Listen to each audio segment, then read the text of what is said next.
ही pav bhaji making process बघून तुम्हाला सुद्धा भूक लागली आहे का? आम्हालाही अशीच लागली होती. हे आउटलेट नवीनच ओपन झालेले असल्याने आम्ही इथे फूड रिव्ह्यू करण्यासाठी लगेच सज्ज झालो. इतक्या कमी दिवसांमध्ये इतकी गर्दी पाहून चवीचा थोडाफार अंदाज तर आलाच होता. मेनू कार्डवर जिभेचे चोचले पुरवण्यासाठी भरपूर ऑप्शन्स आहेत आणि विशेष म्हणजे प्राइसिंग सुद्धा खिशाला परवडणारी आहे. विदाऊट तामझाम, डिसेंट ॲम्बियन्स. तसेच प्रत्येक पदार्थाची मेकिंग इतकी स्वच्छ होती की विचारायला नको. आणि मटेरियल सुद्धा उत्तम क्वालिटीचं आणि मुबलक प्रमाणात वापरलं जातं.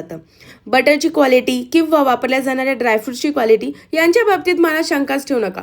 क्वांटिटी तर तुम्ही बघतच आहात, वेगळं काही सांगायची गरज नाही.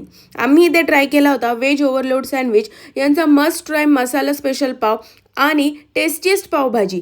यांची मला फूड प्लेटिंग फार जास्त आवडली. फूड जितकं इम्पॉर्टंट आहे तितकंच ते खाण्याची इच्छा होण्यासाठी फूड प्लेटिंगसुद्धा. स्पेशल मसाला पाव अगदीच फ्लेवरफुल असल्याने सर्व प्रकारची टेस्ट त्यामध्ये येत होती. थोडीशी टँगी, थोडीशी स्पायसी, यम. या पावभाजीवरचे चीज, ड्रायफ्रुट्स आणि बेस्ट क्वालिटी बटर यांचा रिचनेस वाढवत होते. आम्ही यांची मँगो मस्तानी सुद्धा ट्राय केली, जी खूप जास्त ओव्हरलोडेड होती. टेस्ट इतकी भारी होती की अजून खायची होती, पण पोटात मात्र आता जागा नव्हती. ट्रस्ट मी, आम्ही नेहमी अशी ठिकाणी सजेस्ट करतो जिथले फूड तुमच्या हेल्थवर बॅड इम्पॅक्ट होणार नाही. आणि याच्यासाठी तुम्हाला यावं लागणार आहे पुण्यातल्या श्री पत्र्या मारुती मंदिर चौक, नारायणपेठ इथल्या गुरुकृपा पावभाजी आणि स्नॅक्स सेंटरला.